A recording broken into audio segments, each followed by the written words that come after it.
Welcome to the Accidental Experts podcast. I'm your host, Bryce Hamilton. I'm a licensed clinical social worker and a child and family therapist. I have been in practice for over 15 years, and I'm also a mom of 4.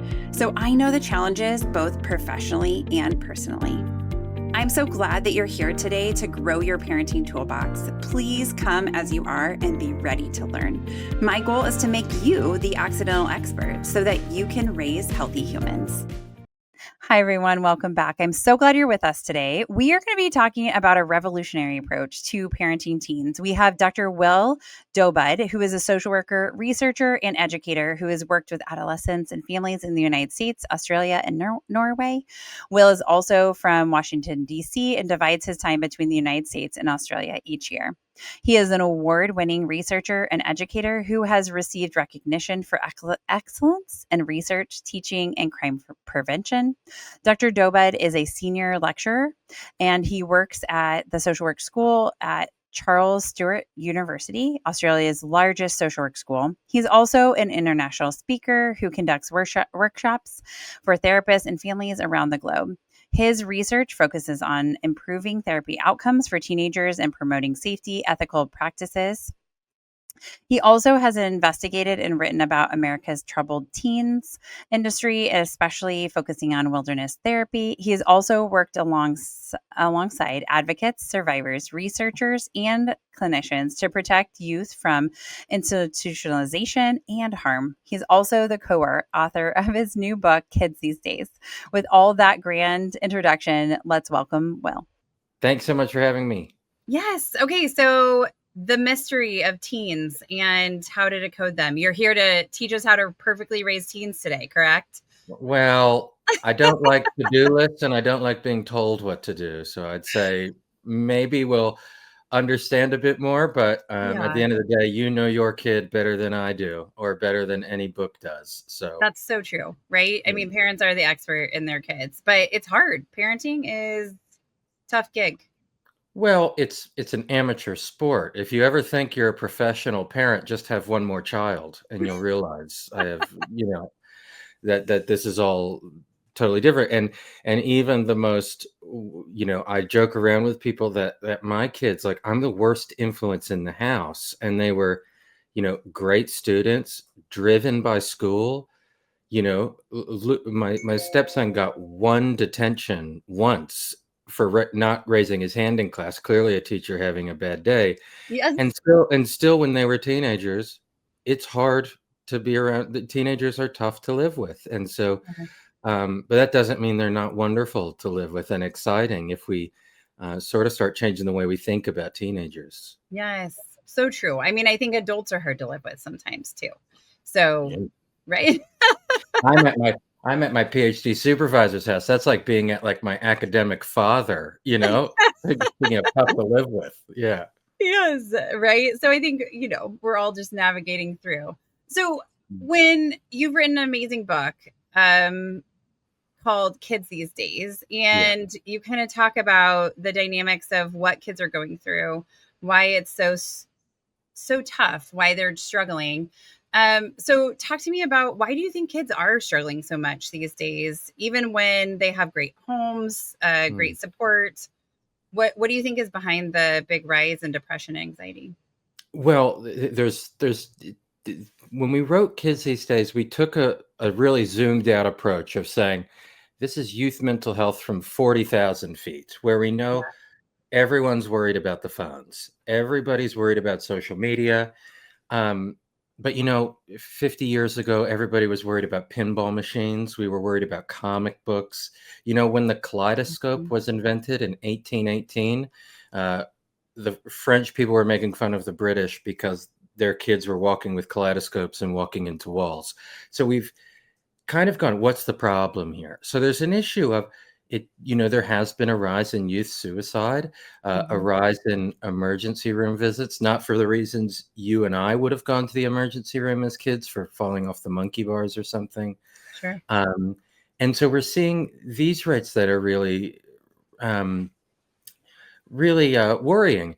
At the same time, there's a lot of good things that are happening. I mean, this generation of young people volunteer more than any generation before. And so sometimes when I hear about a youth mental health crisis, I sort of think, why do we want that version to be the only story that's out there? Mm-hmm. We also know we screen and test for something like let's say depression, like more than ever before. I mean, the state of Illinois is putting out mandatory depression screening for all students K through 12 or third grade to 12th grade, starting in 2027. So if we think the rates are bad now, wait till we screen everybody for them. Yeah. And Continually. so Yeah. there is a concern about, are we counting the wrong thing? And Hmm. so as a researcher, this is the kind of thing that interests me. Like the Patient Health Questionnaire 9, the PHQ-9, is the most widely used screening tool for depression. It was created by Pfizer when they rolled out Zoloft. So this Mm-hmm. was like, why does the company with the pill get to make the measure to manufacture more anxiety, more depression? So Mm-hmm. sometimes it's hard to really trust the numbers when Yeah. we don't first ask how we count. Now, that doesn't mean anyone could sit across from any teenager and go, wow, this kid looks like they're struggling. And so with kids these days, instead of taking this reactionary approach of always, what's the next intervention that we need? Like, I Mm-hmm. mean, we've given enough antidepressants around the world. We can find it in the runoff and in water runoff and the fish we eat. So clearly that as a universal intervention is not working. Mm-hmm. That doesn't mean medication doesn't work for some or many people. It's just this idea that, oh, we'll get the diagnosis, then we'll have the correct intervention. That doesn't seem to add up, and we have a century of research to show that. So, but I do think there are things like we should be looking at the home environment and at the school, that school is not always engaging for people. And I think we could really turn a lot of this narrative around by really asking ourselves, why do we have a youth engagement problem? And, young people go to therapy, they don't come back. Most people in therapy drop out prematurely anyway. So if we stop thinking how important it is that I, the expert, get it right, maybe we should start thinking, how can I keep this person engaged without Mm-hmm. coercing them into something? And I Yeah. think we'd have a really different mental health system where we'd view people as active in their intervention. Mm-hmm. Sort of like, and we wrote this in the introduction, like, you do not teach your child how to walk, but you're important in the process. You block Sure. off the stairs, you block off the sharp objects on the tables, and then you have to get out of the way and let your kid fail for a year. And then Mm-hmm. all of a sudden they don't have to think about walking anymore. And so with teenage years, they're going through a different type of metaphorical walking. Their brain is losing a lot of inconsequential information, which means they lose really good verbal processing. That's why they grunt at you when they come home from school. It's not a condition, it's their brain doing its job. And we'd all take it knowing what the human brain will become when it's 25. It's incredible. Sure. Yeah, yeah, and so I think we can understand a bit more about the process would be helpful, but I wonder if us all living on planet mental health is all that good for our well-being at some time. Mm-hmm. No, I think you're saying some stuff that really resonates with me. I often, obviously, as a therapist, I see kids and I'm providing therapy to them, but I jokingly say, but in all seriousness, if nobody needs me anymore, I'd be totally fine to open a boutique or do something else. I don't have to do this, right?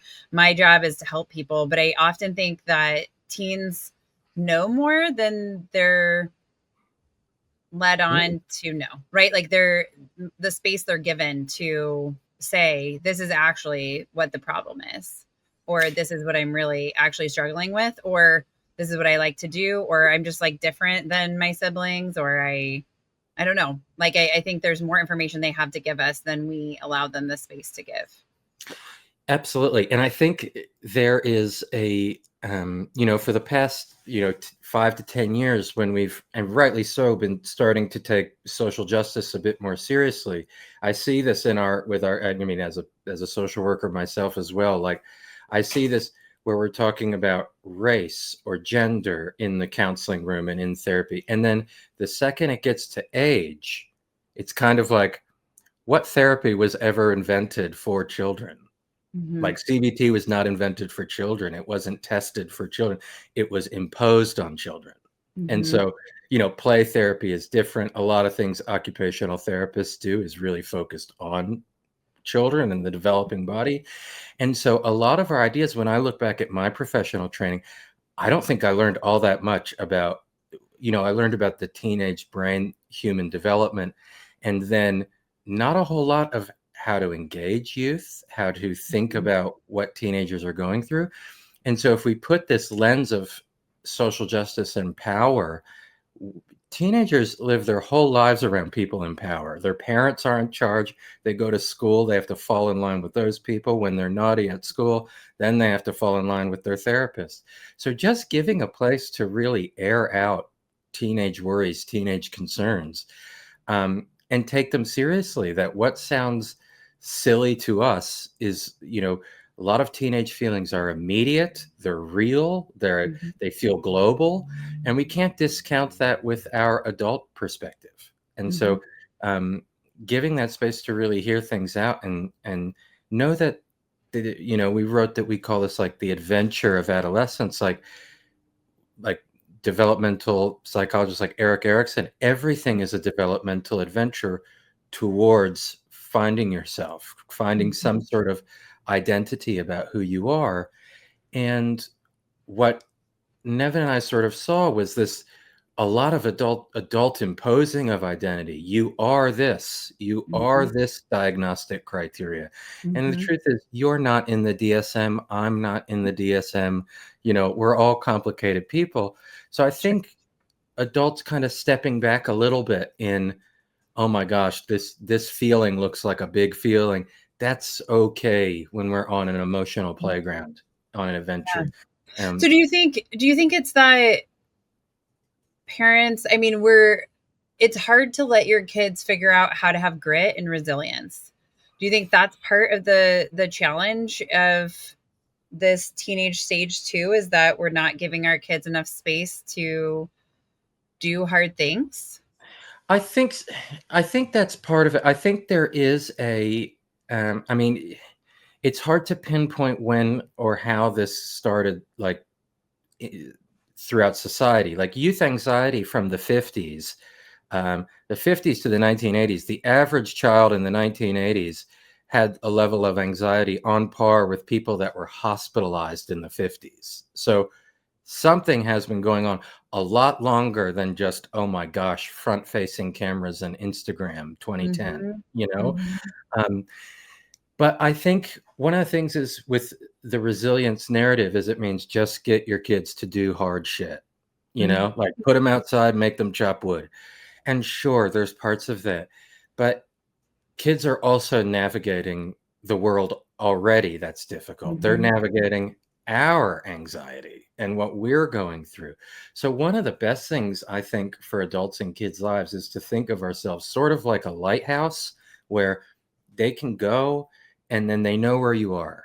And so they know that they know when they come in and say, hey, mom, dad, uncle, whoever, auntie, whoever, I'm struggling with this. They know you're going to hit the pause button on your own life and really listen.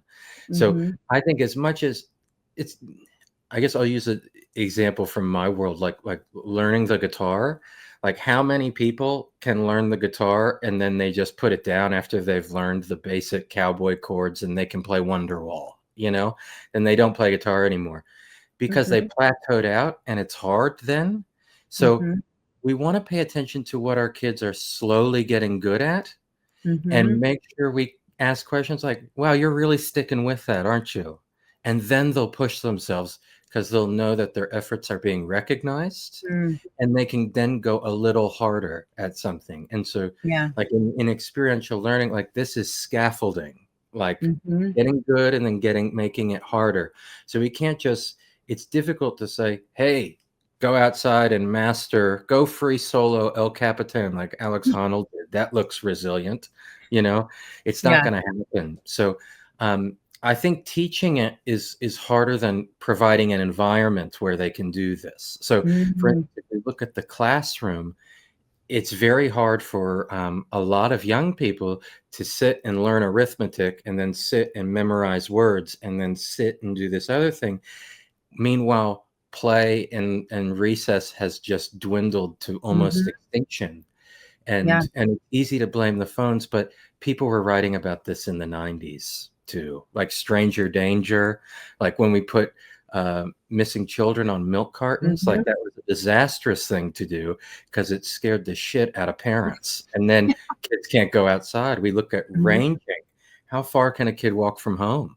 And Mm-hmm. so it's not really it's kind of, I think there's environmental conditions instead of, is this the parent's fault or not?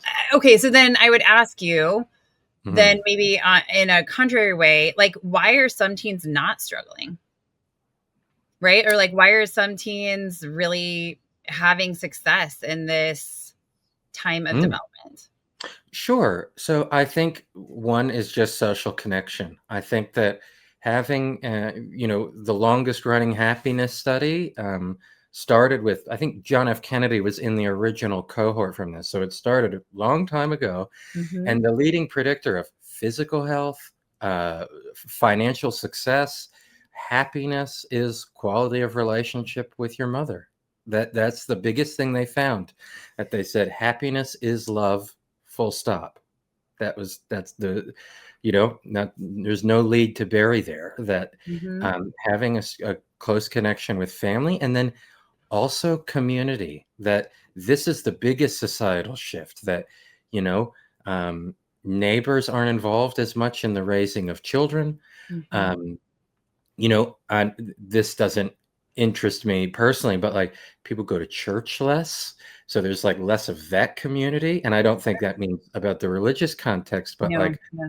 you don't, the whole neighborhood doesn't get together on Sunday and watch football together. Mm-hmm. I Mm-hmm. remember people all in my dad's house with the banana, the rabbit ears, trying to get the antenna right to watch a Redskins game when I was a kid. Mm-hmm. So Mm-hmm. there's a different where kids got to see a lot of adults to imitate. And Yeah. today we've increased academic pressure on kids. Mm-hmm. And what do we see when you survey young people? The leading cause of stress is not social media, like it is academic pressure.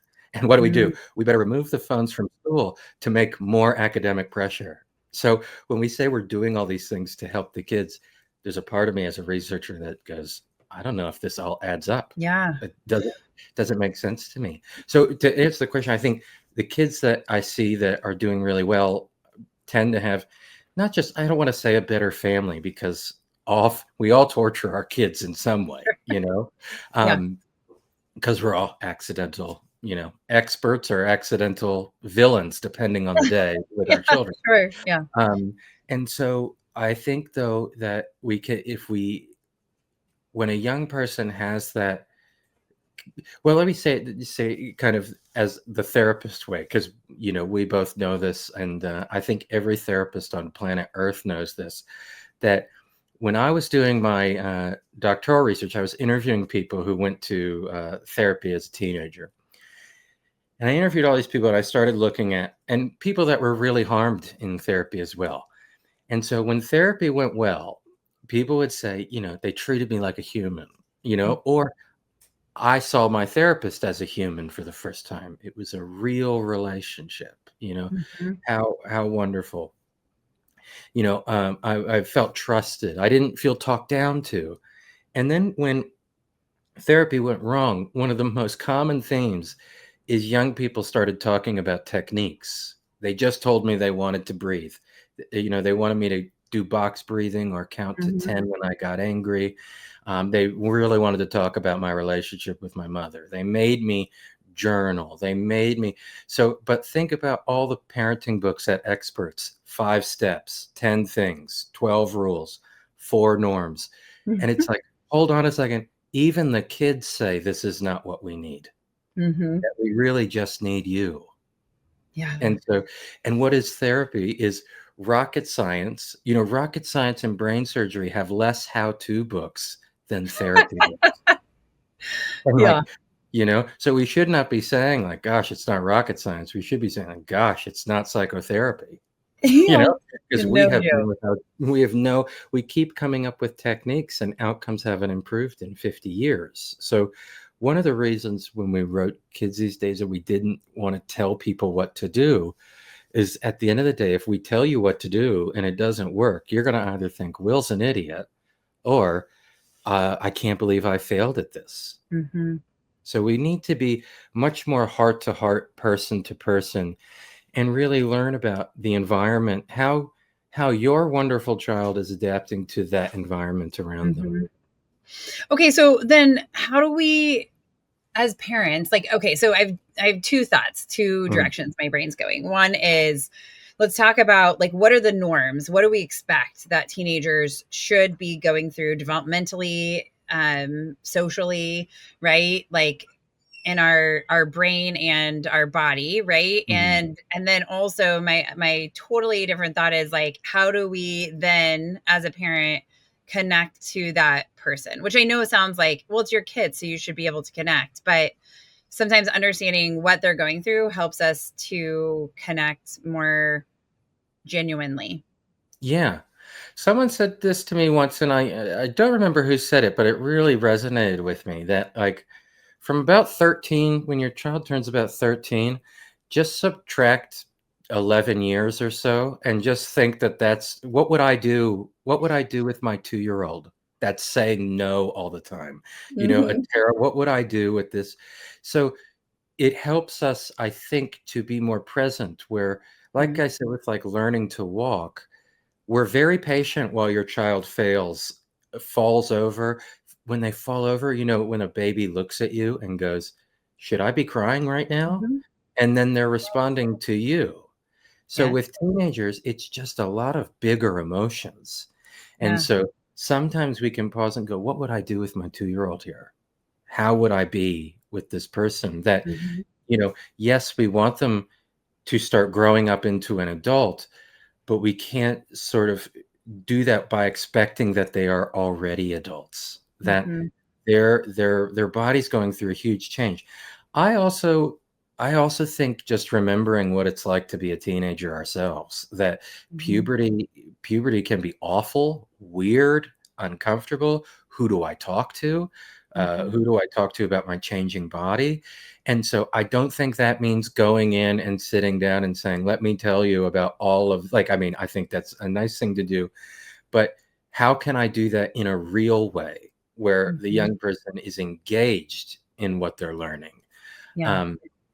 So I think that there's a lot of things that we can do by just really remembering what part of their developmental adventure they're on. But then even from a younger age, we can look at things that are changing. I like working in the outdoors. And when we look at outdoor play being reduced, it's often because we think everything is a risk now. I mean, where I grew up in Maryland, our county has banned tag on the playground. Wow. What educator on planet Earth went to college, went to a university, got a teaching degree, got a job at a school and said, you know what I want to do every recess? Police tag. Nobody. And so where these ideas come from, one school banned imaginary play because of cops and robbers. It looks violent. It's imaginary. That's when you're allowed to play. And so no playing superheroes. This sort of stuff means, and I'll say like kind of a more alarmist version of this is like, if you don't let children play and play something like play house, right? Or play work, all kids love playing with a cash register. It's like, or you can give them a keyboard with no computer and they'll play shop and type things up. how do we expect if they haven't played these ideas at a younger age, what are they going to do when they first get a boyfriend or girlfriend? They've never even role played, and now they have real emotions, real Yeah. big time emotions.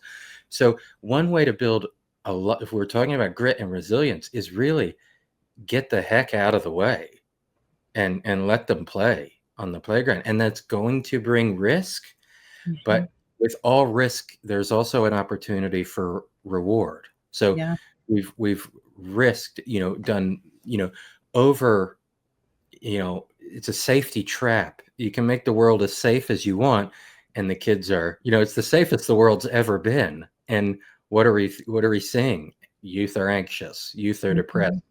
And I think it's a lot of it has to do with if they cannot take a risk, like I could never ask that person out on a date. It's like, Yeah. what if they say no?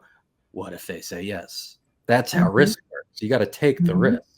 So those things are, I think it's important that we, even from before the teenage years, that we really make sure they have space to play and do things together with other people. Yeah. So I interviewed someone last year, and I loved what she was doing at her elementary school, which was adding more recess. So she literally added another recess, and the teachers played too at one of the recesses. Yeah. Like they weren't there to like manage, they were there to also play, which I mean, I think, when we play with our kids, we're also managing, right? But we're not like just standing there looking out for the kids doing the Harm. things they weren't supposed to, right? We're engaging, and we might redirect by being like, oh, let's go this way instead, or whatever, but it's through play. Absolutely. And you look at what do you do when you get a puppy? You have to take it to puppy school so it learns how to play, not so it learns how to count, Yeah. And Sure. then what's everyone's most favorite thing to do with a dog or a cat is when they play fight. Yeah. Hugging, and a dog will learn mouthing, where they'll bite your hand, but they won't bite your hand. And so that looks violent, but that's a Sure. dog playing. So when Yeah. the dog lays on its back and then wants you to roughhouse with it, it wants to roughhouse. So Yeah. there's actually movements and we read about this in the book, like in Norway, where teenagers that wind up in front of a therapist are being prescribed to go to jujitsu, go to rough and tumble play, actually roughing around. And I'm here in New South Wales at the moment in Australia with a friend for a conference from Latvia who said when they pick their kids up from school, many of the adults just go join in the play with the kids, not just get in the car, here's a phone, here's YouTube, be quiet, which I mean, we all have to pacify children. I get it. But at the same time, when we're seeing the reduced play, it's tempting to blame that on the phones, but this was happening from before the phones. So, so I think the play is really important. And when I often think like, as someone, I am an expert at playing. But I think about my children and I go, if I really expected them to play more, have I really taught them as much as I think I probably should or could have? Did I play as much as I really want to? And I think there's great things that we did, but I also think if I told my kids, I'm taking your phones, go play, would they have any idea what to do? And so it's I mean, the phones is just because it's on all the media nowadays, but it's a talking point that kind of misses the point. That is, if we all remove the phones, what would we do? And the answer to that is we probably could just do it right now with the phones, without the phones. Sure. Who cares about the phones? You can play, we can have dinner together and put the phones down a few nights a week. That would be really nice. Yeah. Well, and I think that's such a good point about parents playing too, right? I think if we're not modeling that piece of like, we don't do a family game night or we don't go outside. I mean, I am often the only adult climbing on the playground when I take my kids to the playground. And now I don't need like, I think it probably started, I don't know. I probably am just a kid at heart. I'm also a play therapist, so I appreciate play. But I think probably when my kids were really little, like it was like to go with them on the things, right? To be there alongside them. And maybe it was a safety thing, but I've never stopped, right? I still go down the slides and all the other parents are just like standing, watching around the edge of the playground talking, which also is important. Socialization is important. But I like to play. I like to do the Yeah. things. I like to Oh, me draw the too. chalk on the driveway. And we have like a little, I don't know, it's like a little Tykes roller coaster. It's so tiny. It's just like 4 segments or whatever. And they'll be like, Mom, your turn. And I'm like, I'm going to go farther than all of you. They don't Yeah. understand how gravity works, but I always win. So, Yeah. Right. Yeah. but it's like, yeah, I do think that that's something. So like, what else, what are we missing? Like what, as parents, do you think that we are missing in terms of like play is one of the things, us being involved in the play. I do think that restricting or like putting boundaries on phone usage is reasonable just because we put boundaries on what time you should be home or whatever. But I like that you're not blaming. It's not just the phones. The phones Well, are just one symptom of. yeah, I think what's happened with the phones, and the reason it's important today, because I agree with everything you just said, that we put boundaries on, hey, yes, 16-year-old, you can take the car out, but be home at this time. We don't need the government to legislate that.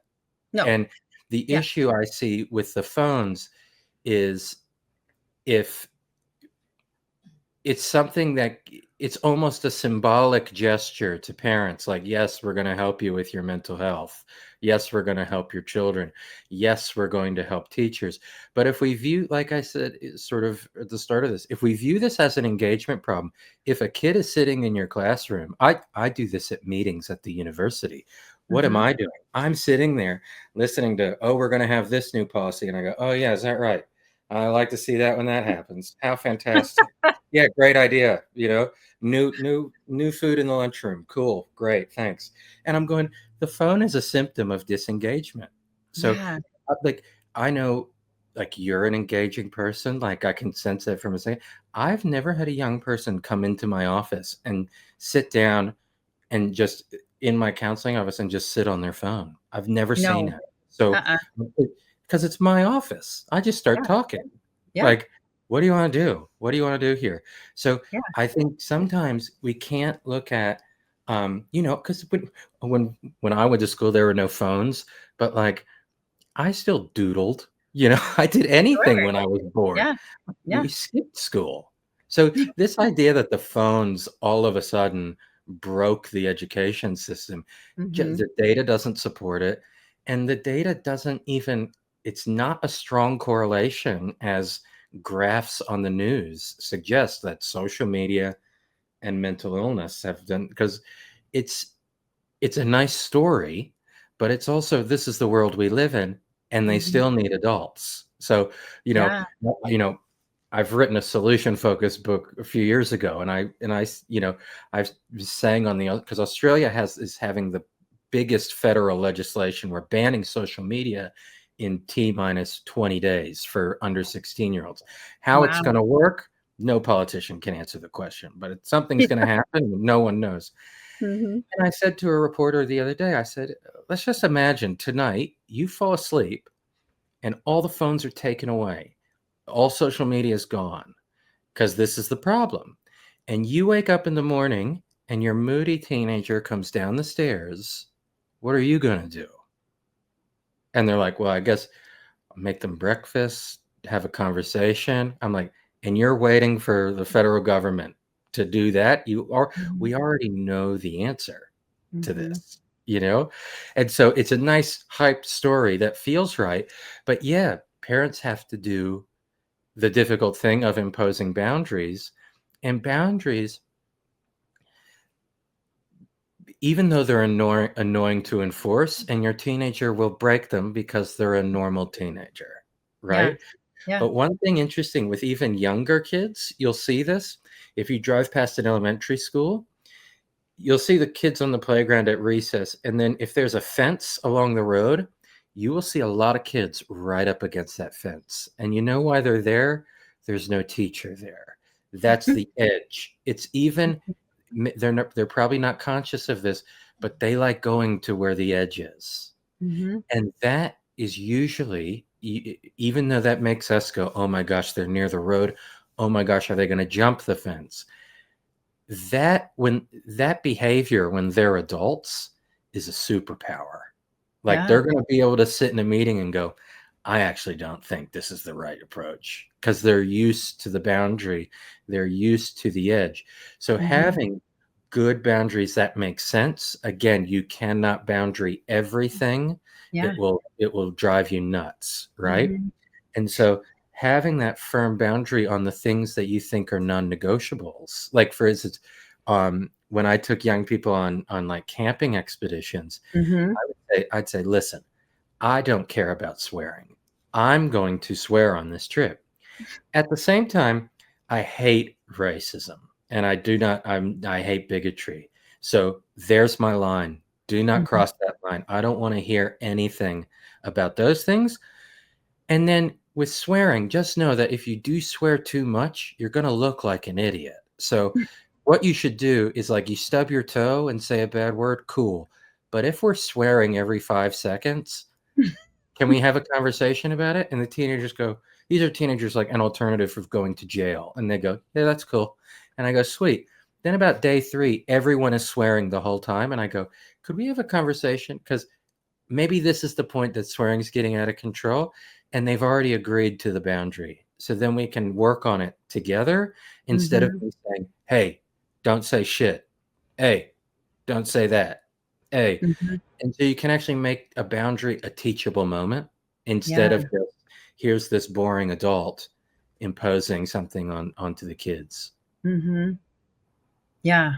Well, and I think it speaks to the engagement of the adult too. Yeah. Right. So you have not only the kid engaged, because they're like, okay, so here's like the general boundary, or this is what we can do this. And if it gets, crosses the line, they're going to let us know. And the grown up is also participating. They're not in a different level. Then it's not like I'm better than you because I'm a grown up and you're just a kid. So what do you know? Kids know lots of really cool stuff. Well, it's totally. And they learn a lot of cool stuff through things like YouTube. Like I know so many kids that go, I just learned the piano and just figured I'd figure it out. And like, so they also use the technology in a really integrated, important way. Yeah. So that they do know a lot of stuff. And so engagement is the biggest thing. And I think where my head was at when we finished writing Kids These Days was, we just had an election in our country. I know I'm like honorary half Australian now because I've been working here for a long time. But we had this big election, and all I hear about is a divided country. We even blame social media for that. The country's divided. It's like, hey, red people and blue people, there's a really simple way to do this. Stop thinking like red and blue people and start being people together. Yeah. And so I think about this when I hear, the kids don't kids don't have sex anymore. Kids don't drink beer. Kids don't go outside and meet strangers. Kids don't do this. I go, all I hear on the news is all you adults don't talk to each other either. So what have we taught them? I was talking to my friend last night at dinner, and I was saying, West Virginia, where I first started working in wilderness therapy stuff, like going there as someone who grew up in Washington, D.C., going to West Virginia like rattled my world, because I was around these people that all dressed like coal miners who cared about the environment. And I was sitting there going, this is not the portrayal I was told about. Like, I thought this was supposed to be like Deliverance. And then it's like an artsy town with cafes and pride flags. And I'm sitting there going, the caricature that Washington, D.C. was talking about this place, I'm going, I think you all should go here and like visit. Like, this place rules, like there's a young person in this town. Sorry, this is just in my mind from last night, but was in a really bad accident, really bad traumatic brain injury. And everyone in the community takes turn as his carer.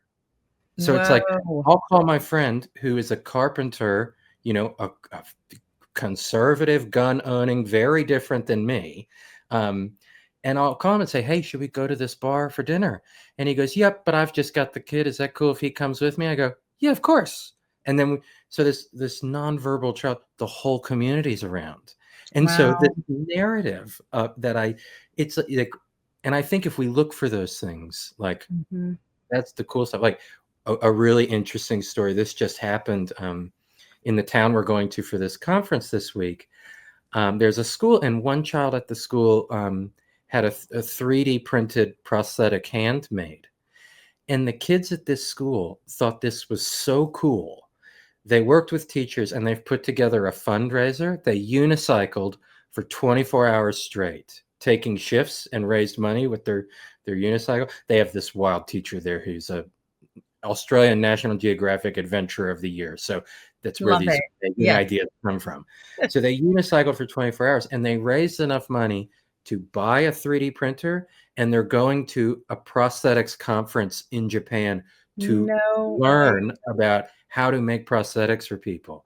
So if that story alone doesn't tell you about technology, what the kids learn, you think they're going to learn about science and math, 3D printing prosthetics. They're going to learn about health, about disability, about caring for your friends and peers in your classroom. So the engagement of everybody coming together is where new ideas come from. And so it's at the polls of both sides where it's loud and obnoxious. Ban the phones. Okay, then what? We still have to do the coming together part. And so in many ways, some of this doesn't have to be as hard as we think it is. That yes, teenagers are naturally hard, but that's also going to be their superpower as an adult. So I think a bit of crafting the environment around them, and taking a chance that they probably do have some interesting stories to tell and fun things. So, and I think, a bit more community would be really good. Yeah. Okay. So question, something I struggle with for kids is these AP and honors classes. And I get that when I was in school, there were not so many options, right? Like we could take, I think I took some AP classes, but I never took the exam for them. And maybe I got college credit. I don't know. Right. But some of them were worth it, like in things that I was interested in. But then some of them I was like, no, I don't want to take it. But now I feel like there's a lot of pressure for kids to take all AP or honors classes. And I'm like, what are we doing? Like, this is so much stress and pressure. What's your perspective on this? I 100% agree. I think one thing is, if we look at youth mental health, like compulsory schooling itself, in Benjamin Franklin did not go to high school, right? I don't think any of the founding fathers went to compulsory, forced, sit still from 13 to 18 years old school. This is a new experiment in human beings. This is like 150 years old. Yeah. No, I think Ben Franklin went to high school, but he had invented the printing press before high school. I think that, I don't know. I'm fact checking my own brain here. I just remember. But so schooling, we see increased stressing of STEM education. And what are we seeing with STEM outcomes? They decline. We're seeing, Florida had the fastest sweeping of the phone bans in school. Grades increased 1%. That's 1% of a GPA. That's like 3.1 to 3.12, like nothing. What has happened with school, and I think this happens with the same thing happened with psychotherapy, with our professions. More textbooks, more how to do something, more technique. In the early 1900s, like the mother of our profession, Jane Addams, fought to get kids out of factories. She believed education was really important. She also thought schooling was kind of stupid. Two totally different things. So Jane Addams, in 20 Years of Hull House, wrote about going to a boarding school, being in an environment, learning to debate from nuns, learning how to go outside. She called it, she had a free-range childhood. Think about best-selling books today, free-range kids. That's page 9 of 20 Years of Hull House is about free-range childhood. So when Jane Addams and many people fought to get kids out of factories, it wasn't to be placed in a school factory.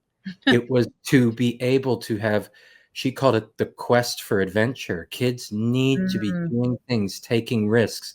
So the more and I think this plays right into risk. If we don't make sure everyone does these classes in the right way to the highest standard, then they all won't get into Yale. Now, yeah.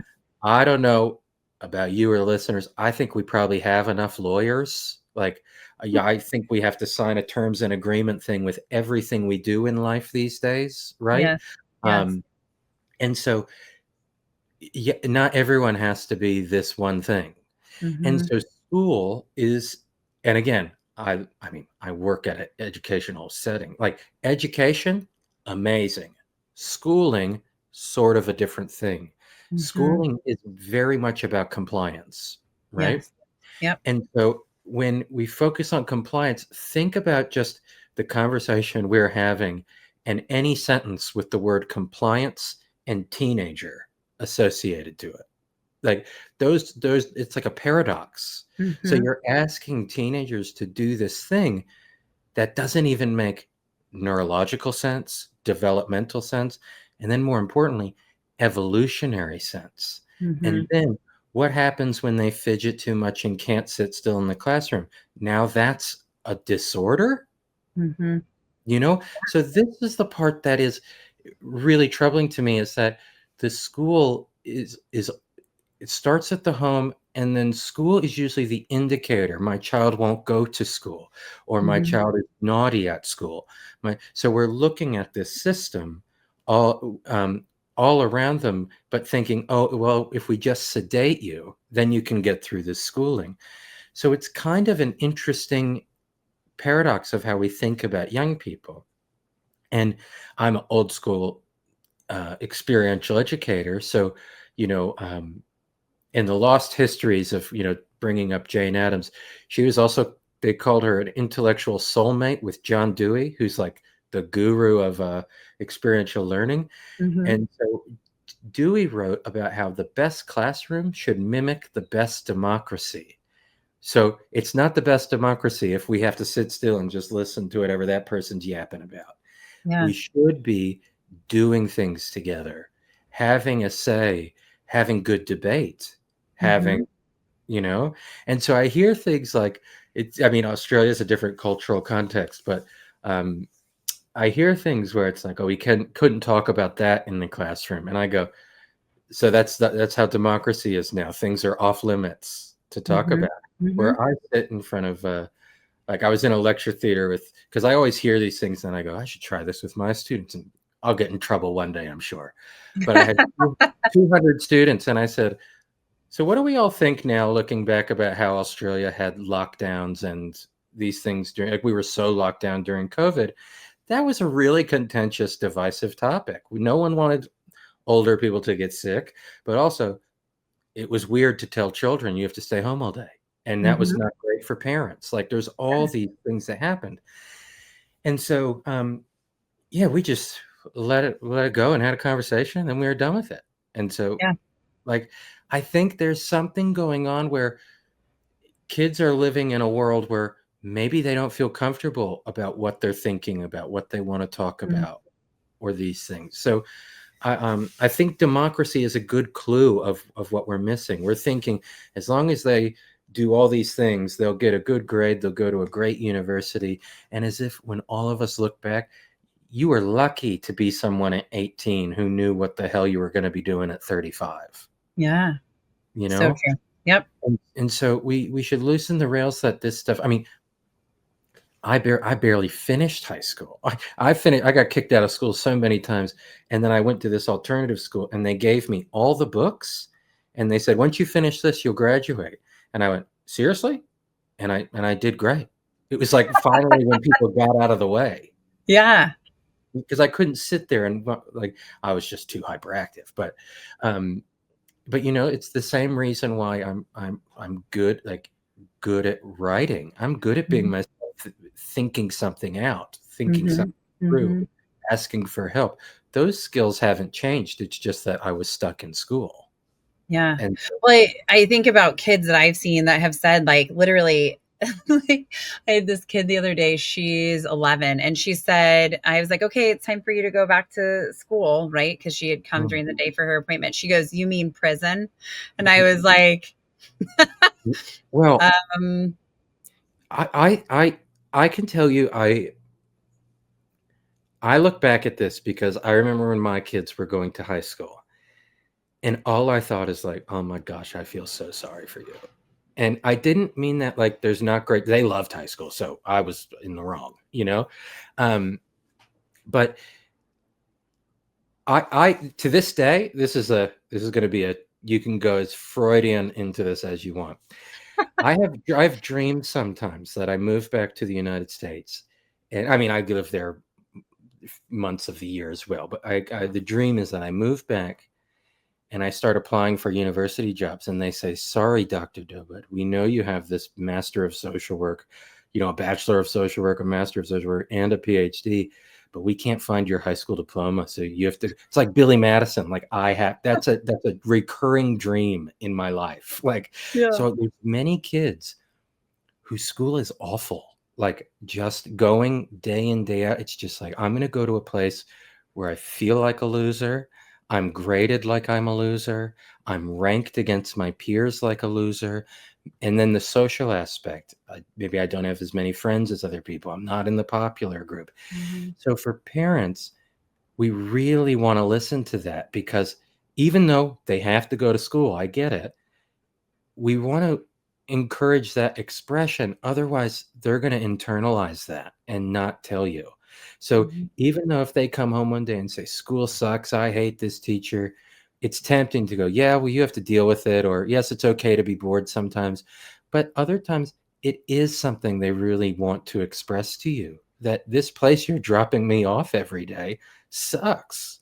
And Mhm. so I think there's a study in the early, I think this was the 1920s, where they're getting kids out of the factories. And these factories, there's poisonous chemicals and all this stuff that was harmful. And they surveyed 4,000 children about working in the factory. And I think it was all but one in this survey. So that's a huge sample. All of them said they'd rather stay in the factory than go to school. Right?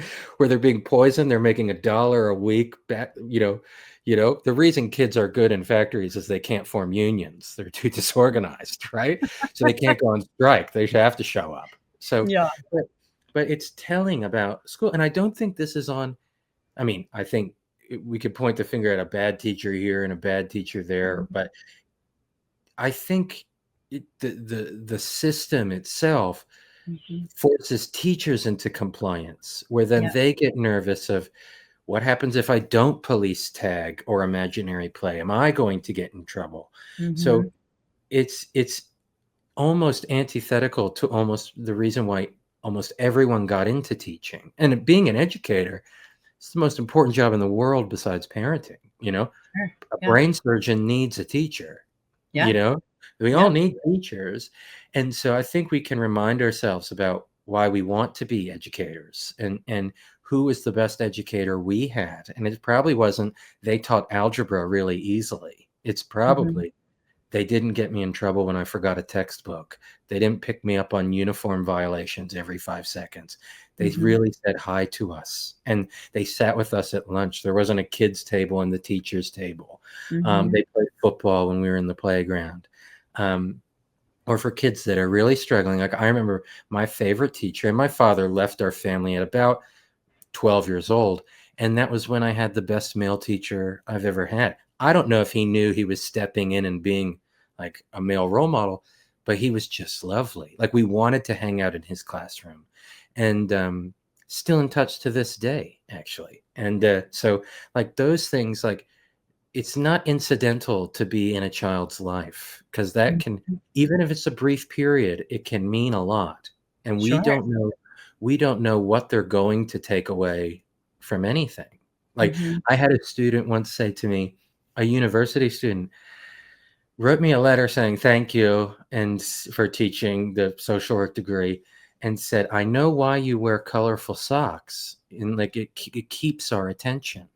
And I thought, I just wanted to take my shoes off because I don't like wearing shoes. Like there's there's nothing I was doing to think this is interesting. And I like wearing sandals, so I could care less about what sock I'm wearing, But I thought that's something she took away to learn. Like, we don't know what people are going to learn from us. Yeah. So even though if I had said, I'm going to take my shoes off and wear colorful socks and watch my whole class be interested in me, if I surveyed them at the end of them, 99% wouldn't give a crap what color socks I'm wearing. Sure.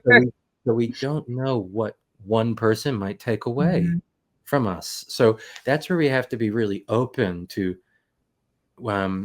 being an important person in a child's life. How you get somebody in trouble too, like I think of people when they say, we're going to talk about this later, I immediately think, oh my gosh, I'm going to the principal's office again, Yeah. So that's not co-regulation either. Like, adults, we got to be there with the kids, So I think school is a really tough one because we all want our children to be educated. And, Sure. we've seen the data recently, like you teach kids to read at 2, or you teach them at 5, or you teach them at 7. By the time they're 16, they all read about the same. Like, so we're focusing on the wrong things here. It's just like the phones.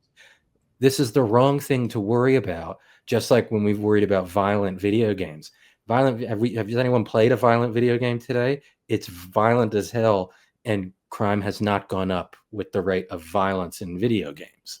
So we're worrying about the wrong thing, where we need to be still looking at the person, not the technique, not the device. We need to see the person right across from us. So, so what I hear you saying is it's about being present, right? Being involved and engaged is the antidote.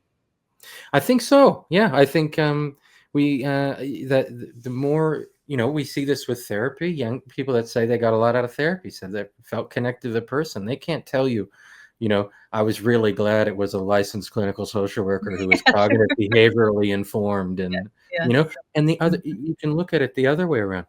First off, no child has ever gone, hey, Mom, I found willdobud.com and I think I need a new social worker. Would you mind driving me down the road and booking an appointment with Will? That's never happened. At the same time, no kid's ever gotten to my office, sat down with me and said, all right, walked out and said, parents, I'm never going to see that person again, but I got to hand it to them. They were pretty evidence-based. It doesn't make sense. Yeah. So we have this connection problem and an engagement problem. And so that doesn't mean young people have to engage in what we want them to engage in. But if they're engaged in something, dance, sports, music, art, anything, and that can be Dungeons and Dragons. We're seeing cool research about Dungeons and Dragons and Minecraft for young people with autism. Like, doing things together and being together, I think, is a big thing. And in one of the things we learned, because we talked to a bunch of experts while writing the book, and I was thinking about this organization I helped do some research for and helped do some consultancy work. It was a crime prevention program here in Australia. And I said we should monitor youth engagement and really take it seriously when they tell us they're disengaged in this. And so we used a therapeutic alliance measure. So a relationship measure. Do you like what we did? Do you like simple questions? And this police officer, a school-based police officer, no therapy training at all, put together this program. And we won the Silver Award for crime prevention in Australia. That's the Australian Institute of Criminology. We were the only non-million-dollar funded organization to win it. So it was amazing, right? Wow. A year later, what was the message? We have to be tough on crime. The kids are out of control. So they axed this program. They axed this program and fund a boot camp. You got to fix the kids now. And we know these boot camps don't work at all. And so one of the things was, we look at prevention, and if we thought, how would we prevent mental illness? Well, Mhm. good social connection, eat, sleep, have meaning and purpose, these sort of things. And then you think, like, 45-year-old client comes to see you for therapy. What are we thinking? Well, how's your eating? How's your sleeping? Like, Mhm. mental health is interesting, where the cure is often in the preventing. So Mhm. sometimes, instead of these more interventions, go back to thinking, what would I do if I wanted to prevent this? If I Mm. if I wanted my child to have healthy boundaries with the phone, what would I do? Like, not leave your 12-year-old with their phone in their bedroom. Like, we would, and you're so the interesting paradox is, a prevention approach, even if young people are already struggling, I think a prevention approach might also really help in thinking about how we do intervene. That Mhm. So all of those things, a sense of mastery, a sense of, I'll tell you about a study from the 60s. This is fascinating, that they had people in Johns Hopkins that were in the inpatient mental health program. So quite severe and persistent mental illness. Yeah. And so all the day programs, the medications, everyone was doing all these things in the hospital. And these researchers went in and, excuse me, they created a video game. Now, let me tell you, it is the 60s. So I bet it was like the way they used to test for ADHD, where like a light would go on and you click a button. It was some processing Sure. thing. And they put half the participants on a placebo pill, and the other half, what they did is, when they got better at this game, they told the people on the placebo pill, it's amazing how this pill is helping you get better at this game. Mhm. The other half, they said, wow, you're really getting better at this. How are you able to do that? You look like you're really sticking with it. So they asked questions to internalize success and mastery, Hmm. right? This one said it was the expert, it was the pill, it was everything but the person, right? Mhm. So at the end of the study, when people were discharged from the hospital, they could not see any difference in outcomes. But when it came to relapse rates and recidivism to the hospital, the group that internalized the success of a stupid video game to their own doing had much lower recidivism rates. Hmm. So one of the things we're seeing of the rising of labels, we know the longer someone says, I am insert mental health label, the longer they hold on to that, the less likely we are to see an increase in self-esteem. But our whole Western mental health system is set up on the label, Yeah. on the Yeah. diagnosis. Yeah. And same with the medication. There can be a euphoric, someone understands me, I have the right medication. And then we still want to help them internalize that, okay, the medication could be helping, but you're also doing things differently. How were you able to do that? Hmm. You're sticking with it. And Yeah. so sometimes we have this, a view that in mental health, everybody is passive in all of this, where the truth is, your child, your client, your student, that's the wild card. That's the risk. That's the best Mhm. part. You know, Mhm. having a having a baby is like, it's unbelievable. It's like, this Totally. thing is going to come out that I have no idea what this will be like. You know, Yes. talk about a risk. Like, Yeah. oh my gosh.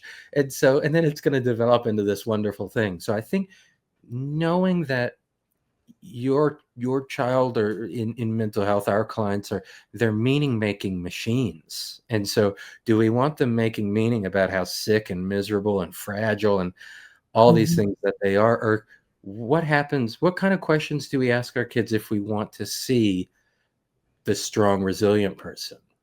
I Yeah. think we'd ask a lot of different questions. So I Mhm. think the joke of the book, like, the kids these days effect is that people have been calling kids lazy and fragile and disrespectful since before the Bible was written.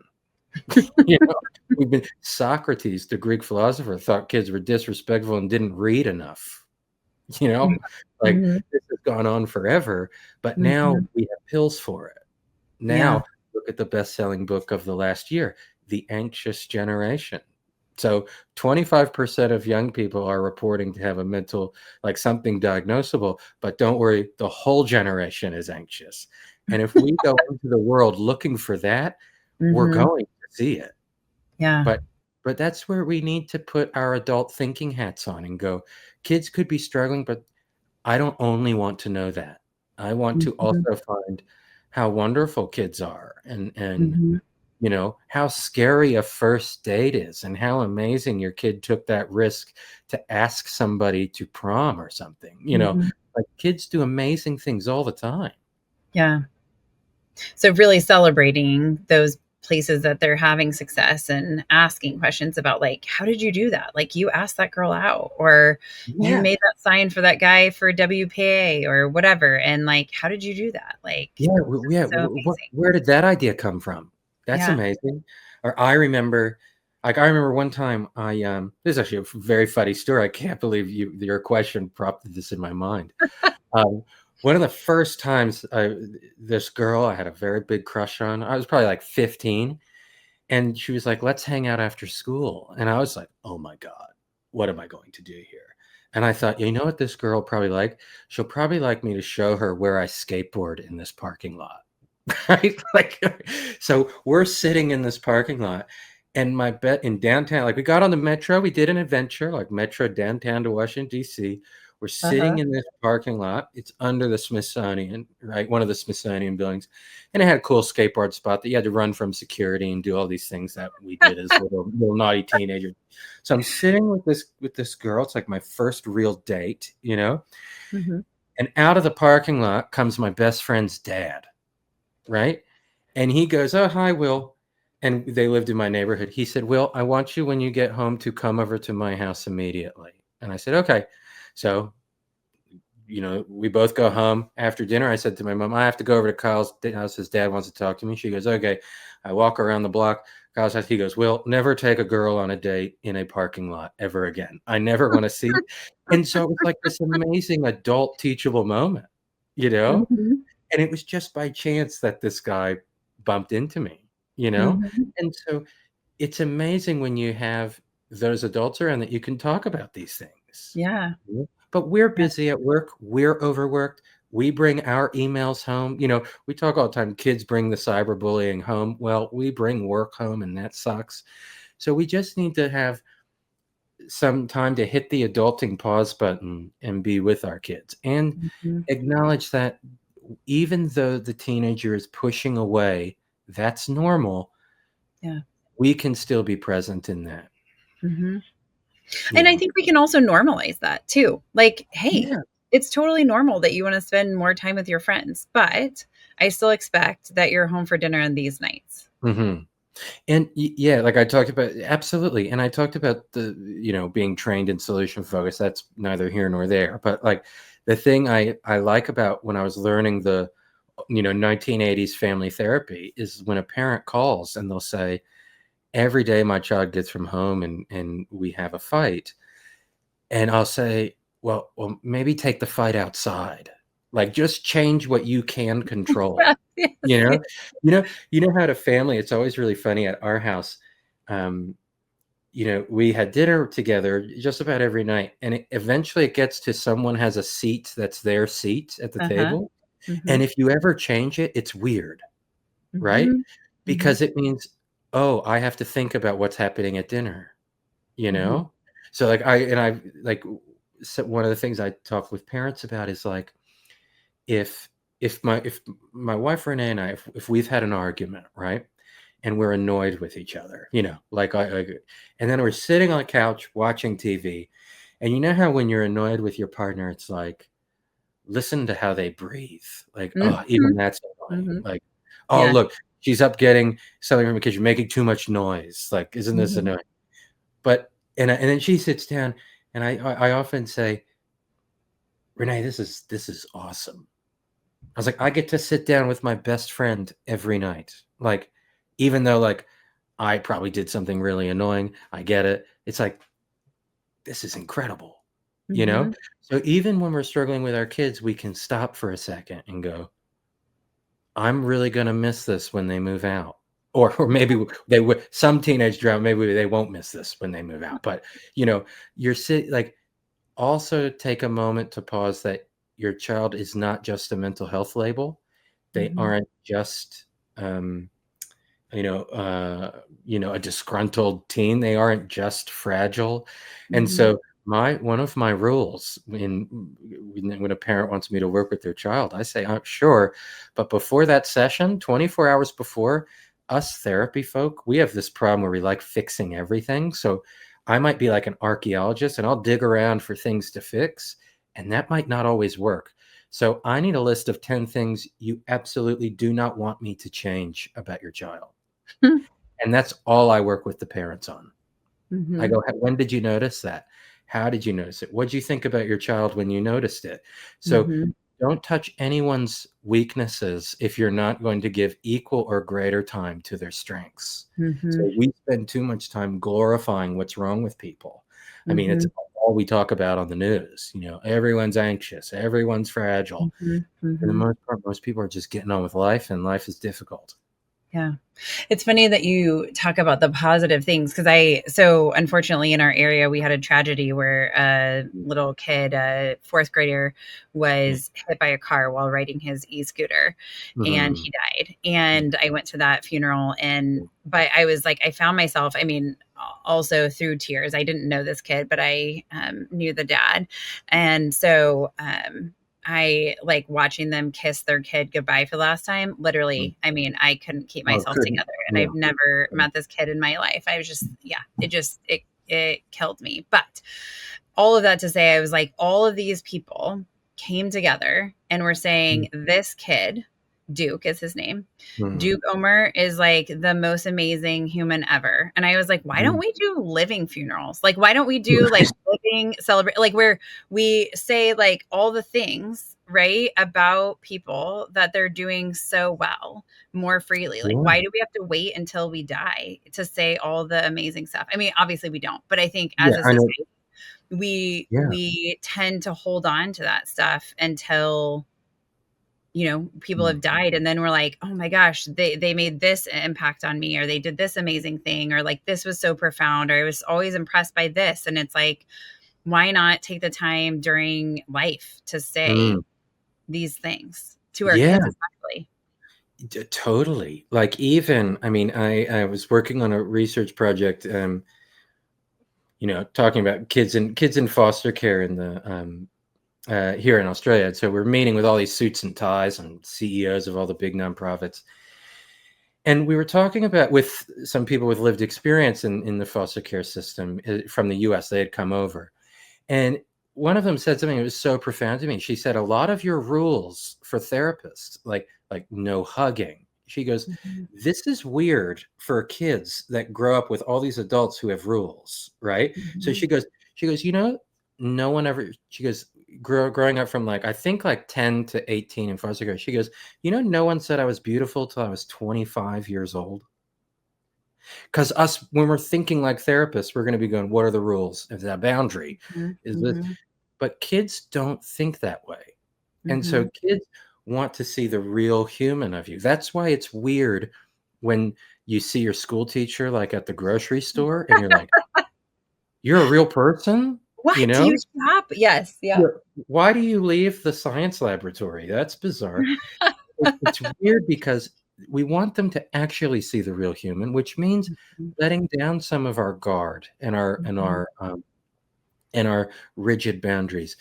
And also, we often only spot when the problem narrative starts to take hold about our children or about students in the classroom. It'll be a self-fulfilling prophecy. That's what you'll look for, and so instead of I find this not to harp on my trauma in school, which is not bad. I just did whatever I wanted and got in trouble for it, Yeah. I'm a very good musician. If you listen to me play music, you go, wow, that's a really good drummer. No one ever helped me with that, asked me with that. I would just go to the music room all day and play the drums. So I was so attention deficit, I could drum all day, every day, learn new things, master songs. And then I get in the classroom and they're like, who's this idiot? Nobody was really interested in that's how I felt at school. I was like, this is just a waste of my time, Yeah. And then and that's one of the reasons I loved going to therapy. I don't know if therapy helped me as a kid, but I loved going. That was the only time anybody talked to me. I was like, this is cool. This person's, asking me questions. This is fantastic. Yeah, really interested in me. Yeah. Yeah, like, this is my time. I didn't think anything of it. I was like, this is wicked, Yeah. And so with a lot of kids, they're telling us that they're feeling lonely at school. So there's a lot of kids who are going there day in, day out and feeling invisible. And they might be the kids that we are also simultaneously in our mind, maybe judging, pathologizing. And we don't want that. We don't want the pathologizing of kids to get in the road of a good connection. So, connection before correction is a nice way to think about it too. Like, if you want to fix anything, if you want this kid to sit still, you better connect with them and give them something worth sitting still for. Yeah. Well, I mean, people don't care how much you know until they know how much you care. Right. Yeah.